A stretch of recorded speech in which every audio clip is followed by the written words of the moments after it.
Welcome back to Andersen Acres. We're here in the kitchen again today, and today we are going to be making a risotto, a Parmesan risotto to be precise. This is delicious, excellent, and a lot of fun.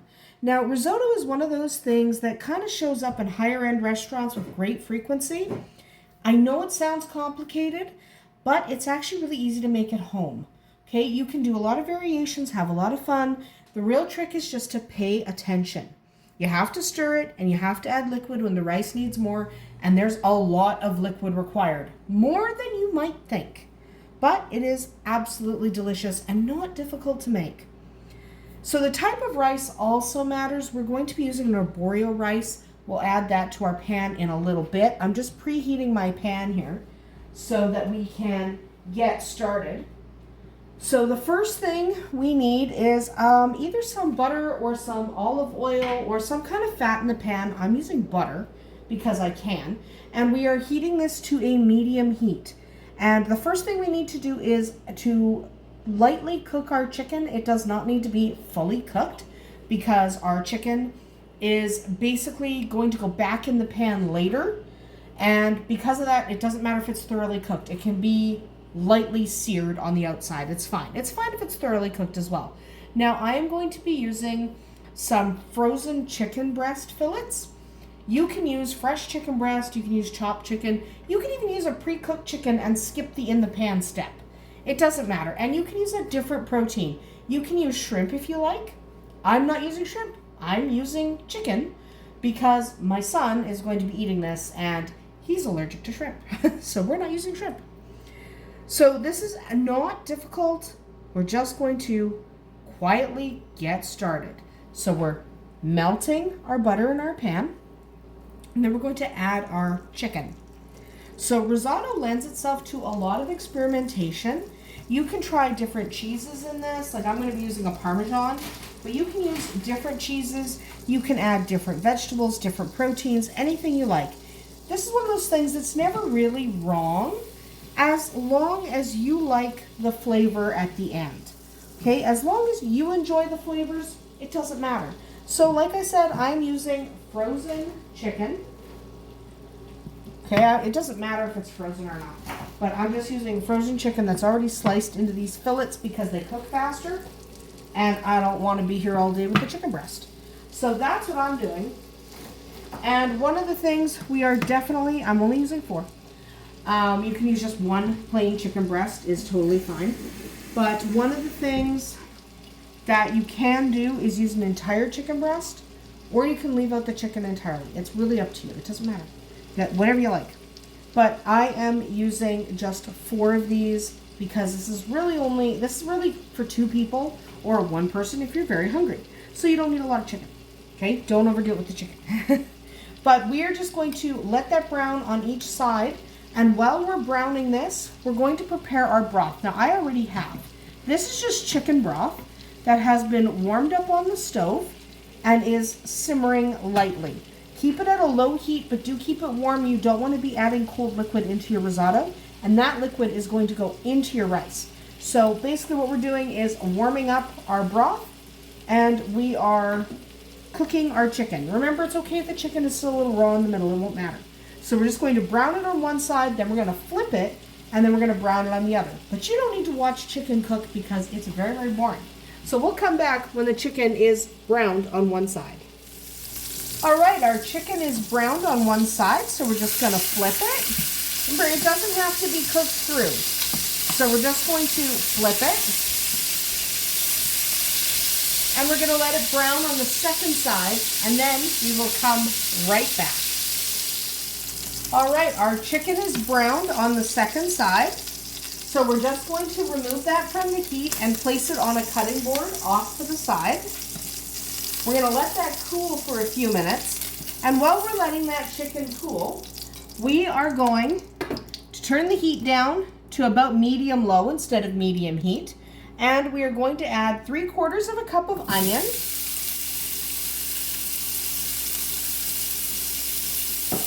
And 2 or 3 garlic cloves to our pan. Okay, nicely minced. The onion is going to be just whatever chop you prefer to eat. and put that in there. And then we are going to add our garlic, and we are going to cook it for a couple minutes until it's mostly translucent, okay? It's going to continue to cook. So we're just going to move this around the pan, and I am using a red onion. You don't have to, you can use a white onion if you prefer, but we have a red onion in the fridge, and red onions are delicious. And I just shot a piece of onion on the floor, good for me. So we're just going to cook this over medium-low heat. Get that going in there, just until the onions are slightly translucent. And we're just going to grab that piece of, that's a piece of garlic stem. Fun, don't need that. Okay, just keep moving it around. The onion should start to caramelize, but you don't want them fully caramelized, just a little bit translucent. They are going to be fantastic. Keep those moving around in your butter because you don't want anything to burn. Remember, butter can burn, so watch your heat with the butter. If you're using olive oil, it won't be as big a deal. So you just want them to start to turn translucent. Okay, if you don't like the texture of onion, you can substitute onion powder, but add that after you add the rice, because if you add onion powder into here, it's going to burn. So if you do not like the texture of onion, which I am not particularly fond of the texture of onion, but if you don't like it at all, just substitute onion powder. It'll still taste really good. You just won't have quite the intensity of the flavor. So use the onion, but if you really don't like onion very much, you can either skip it or use onion powder. There we go. So they're starting to turn translucent. Okay, so what we're going to do now is we're going to get our Arborio rice. Now for Arborio rice, this is the brand that I use. Okay, it is a specific type of rice. It is a medium grain rice, and it really is best for risotto. Technically, you could make risotto with something else, but really Arborio rice is where it's at. So get that if you can. Substitute a different rice if you really have no choice. So we're going to add, about 1.5 cups of Arborio rice. We're going to add all of that dry straight to the pan. So it's not pre-cooked, that rice. You're adding it straight from the pan, and we are going to mix it. Okay? We're going to mix that, and we are going to get that rice covered in our butter and well mixed with our onion. While we're doing that, we are going to add a splash of white wine vinegar. Just a splash, just to give it some acidity. Okay? Just to sub out, instead of adding actual white wine, which you could do instead, but I like the acidity of the vinegar. So you could add a few splashes of white wine instead. And once your rice is well covered, you can add 1/2 cup of warm water. Okay? And then we're going to start stirring that. That just kind of gets the rice started on absorbing the moisture. And what you want to do is get the rice off the edge of the pan. You don't want the rice riding up on the pan because it will escape the liquid, and we want it to stay all in the liquid so that it all absorbs. So we're just going to push that rice down into the liquid. Keep your heat at medium-low. There we go. Just let that absorb. Keep it moving, sort of. Like, you don't have to vigorously stir your rice constantly, but you do have to be kind of aware. So just get that rice moving around in that liquid. You want your rice moving frequently. It doesn't have to be constant, but frequently, because it helps to break down the rice a little bit and helps with making sure all of your grains are absorbing. So we're going to start, now that the water is pretty well absorbed, we're going to start adding chicken broth. We're going to just do it a scoop at a time. Okay, and I'm going to do 2 scoops to start, but after that you just add it a scoop at a time. It's very simple, this recipe. You're just adding the chicken broth just gently, and you want to use a ladle so you don't try and pour it in. There goes the ice maker. but you don't want to try to pour it in because you'll probably add too much at once. And you want to kind of go slow and low for this. Just keep it moving. Go slowly. There we go. Keep your rice moving, sort of, like you don't have to be constant. It's okay to step away to chop your chicken, for example, but just keep it moving. And then we are going to slowly keep adding, and we're probably going to need to do this for about 25 minutes. So I'm actually setting a 25-minute timer. And we're not going to hang out and do this for the entire 25 minutes. I'm going to end up time-lapsing because this is going to take too long for a video. I'm not doing a 40-minute video. That'd be crazy.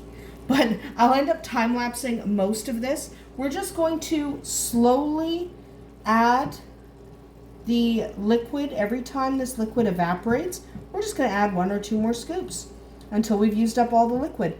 And in about 20 minutes, so I'm going to time lapse for about 20 minutes because then we'll come back and it'll be time to add our other ingredients. While I'm time lapsing, I am going to be chopping my chicken. So you don't need to see the chopping on camera. Just know that while I am adding broth into here and keeping this moving, I'm also on the side chopping chicken. So let's start our time lapse right about now.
All right, 20 minutes of my 25-minute timer have elapsed, and you can see that rice has puffed up a lot and it's gotten quite creamy.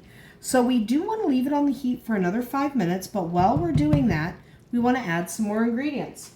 The first thing we're adding back in is our chicken that we took off the stove and chopped.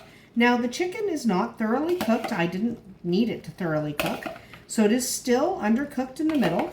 But that's okay because we are going to let it cook in the broth.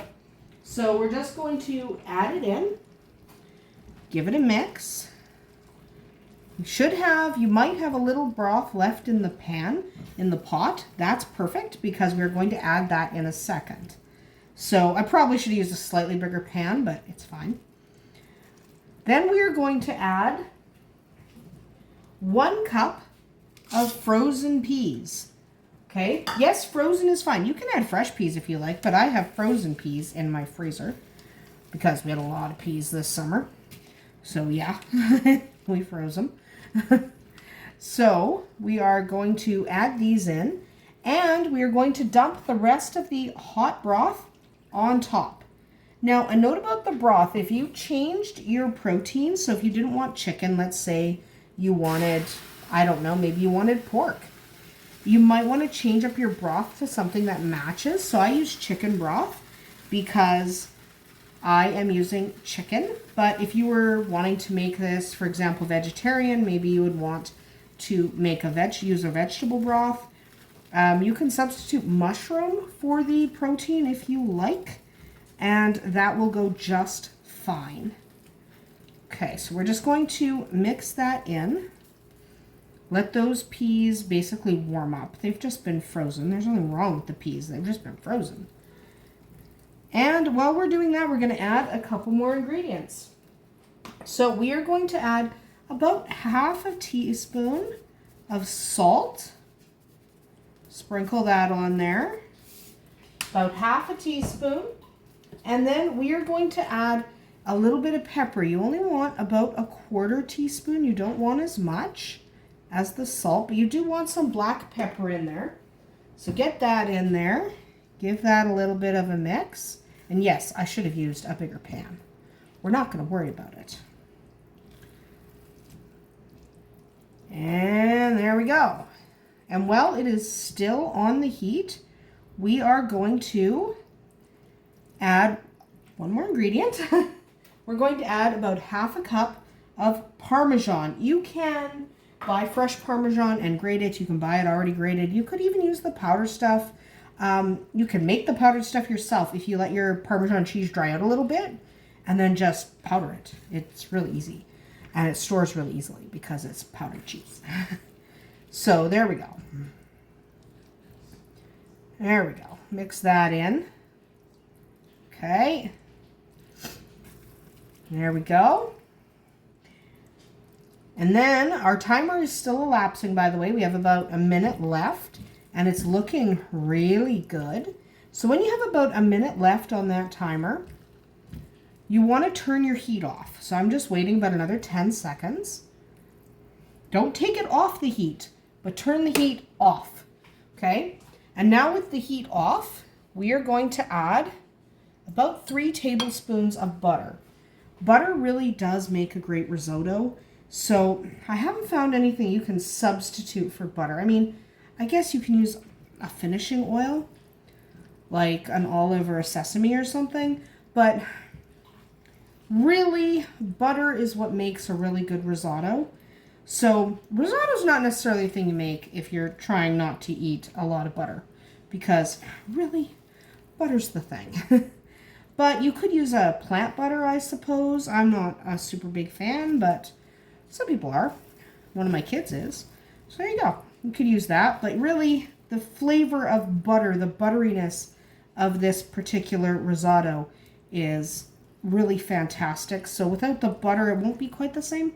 And the butter helps that cheese kind of cream up. But look at how creamy that is. That is actually finished. There we go. So that is actually finished. What I'm going to do now is I'm going to plate it up. I'm going to plate it up and then we will take a look at it over on the counter. So back in a sec. And there you have it, an excellent, delicious Parmesan risotto. Now when risotto is finished, when you drag a spoon or something through it, it should flow back slowly like lava.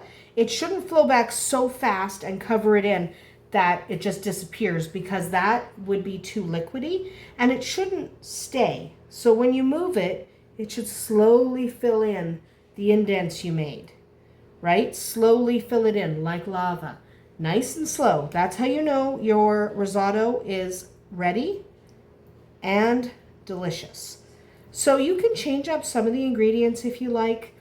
I prefer this particular recipe. You might have other preferences. That's about it for us here tonight at Andersen Acres. We'll see you tomorrow.